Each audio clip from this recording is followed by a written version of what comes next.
और जंग को लेकर फोर्ब्स मैगजीन की तरफ से बड़ा दावा किया गया है। युद्ध में रूस के ज्यादातर टैंक्स तबाह हुए हैं। फोर्ब्स मैगजीन की तरफ से दावा।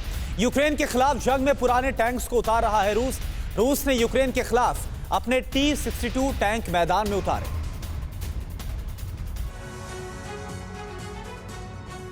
रूस का ये जंगी बेड़ा यूक्रेन में दाखिल हो रहा है। रूसी T-62 टैंक से लदी ये ट्रेन यूक्रेन में नई तबाही का आगाज करने जा रही है। जंग के 92वें दिन के बाद रूस का ये कदम बताने के लिए काफी है कि रूस किसी भी हाल में पीछे हटने को तैयार नहीं है। पूर्वी यूक्रेन में छिड़ी विध्वंसक जंग को अपने पाले में डालने के लिए पुतिन अब इतना बेचैन हो चुके हैं कि वो उन हथियारों को भी जंग के मैदान में उतार रहे हैं जो जंग के लिहाज से पुराने हो चुके हैं।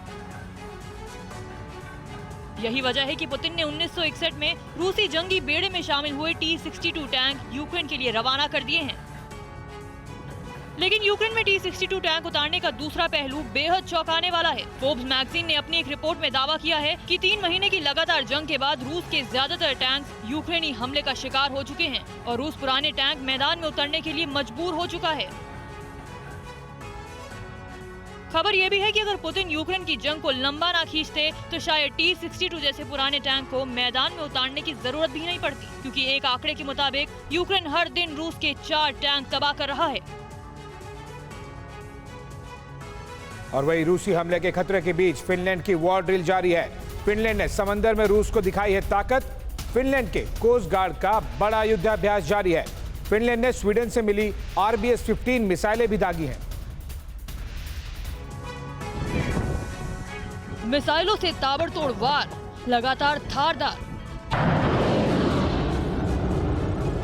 इलाका फिनलैंड का है और मिसाइलें स्वीडन की हैं।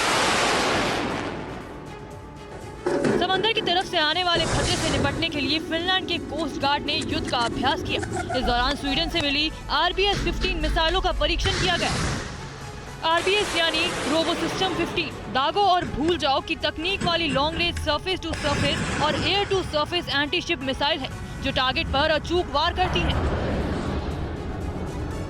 माना जा रहा है कि ये वॉर ड्रिल इसी डर का नतीजा है। स्वीडन और फिनलैंड ने नाटो की सदस्यता के लिए अप्लाई तो कर दिया है, लेकिन तुर्की अड़ंगा डाल रहा है।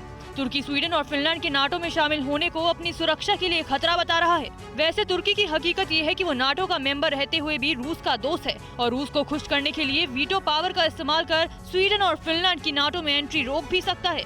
यही वजह है कि स्वीडन और फिनलैंड की टीम अंकारा पहुंचकर उसकी आपत्तियां दूर करने की कोशिश भी कर रही है। परवाह देश की, सोमवार से शुक्रवार रात 10 बजे TV9 भारतवर्ष पर।